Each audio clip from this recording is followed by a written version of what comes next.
Well, the day in MMA was not over when UFC in Abu Dhabi was over. We have more action for you. Bellator MMA from Temecula, California with the heavyweight tournament semifinals.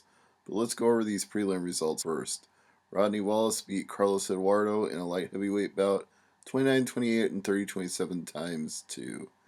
In another light heavyweight bout, which ended up airing on television, Phelipe Lins, making his debut hailing from Brazil, beat Travis Clark with a rear naked choke, 40 seconds of the first round, and that was after he'd already rocked him with a left-hand jab and just jumped on his back and finished it. So, an impressive performance for Lins and worth bonusing on the TV considering how good it was. At a catchweight of 180 pounds, Rainey defeated Murad, and it was a TKO by head kick and punches at 111 in the first round, but actually, the punches were what really did it. The head kick just sliced his head open, and then he overwhelmed him with a flurry of shots.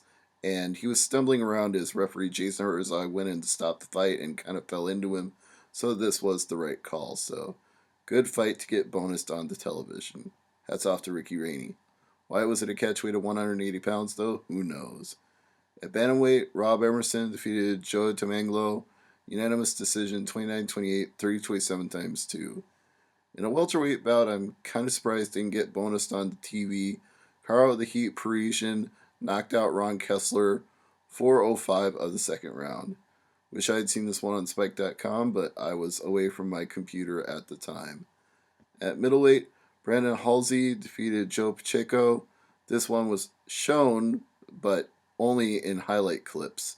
It was a unanimous decision, 30-27 across the board for Halsey, who advances to the middleweight tournament finals. His opponent has already been determined on a previous card. That was Brett Cooper. They had to stare down after this fight was over. Moving on to the main card, which aired on Spike TV, there was only one fight that went to the third round, but every fight had a finish. Alexander Volkov made quick work of Mighty Mo, 244 of the first round with a head kick knockout. Pretty sweet looking one at that. Mighty Mo is known to be tough and known to take a lot of big shots, but he couldn't take the one Volkov landed. At welterweight, Mcdonough knocked out Nathan Coy 30 seconds into the second round.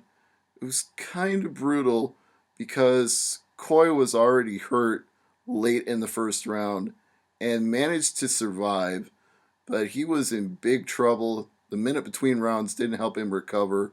He got rocked very quickly, and the stoppage was very good and very necessary because Coy was already in no position to defend himself when that round started, and once he got rocked, it was good to wave it off. So I'm not sure Coy should have even come out for that second round. He just got blitzed. Beltran defeated Vladimir Matyushenko with only his second ever submission. Yes, the Executioner got a north-south choke. That was only because he had already hurt Vladimir Matyushenko to the point that he could no longer continue in the third round. Jimmy Smith actually had Matyushenko up 2018 going into that round, but Matyushenko was doing that on the jab if he was doing it at all.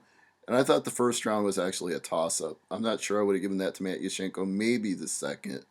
But it was academic in the third because he ran out of steam, he got hurt, he was bleeding from his mouth, he was at welts all over his body from shots to the ribs, and Beltran was finding the range with the left hook, and finally Matyushenko was, trying to go for a takedown or something, but gave up the position, and Beltran had already hurt him to the point where he was able to get the choke and tap him out, at which point Matyushenko decided to leave his gloves in the cage and make this his last ever fight. They showed each other respect afterwards, and Beltran thanked him for being a legend. In the main event at heavyweight, Blagoy Ivanov defeated Lavar Big Johnson. Both of these guys have a checkered past. Lavar has scars from a drive-by shooting. Ivanov was stabbed and in a medically induced coma for almost 3 months. So each one had a lot to prove in this fight, and it turned out to be Ivanov that had more to prove because he was able to get the Americana late in the first round, 4:08, and that's all she wrote. It's going to be Blagoy Ivanov facing Alexander Volkov in the finals at heavyweight.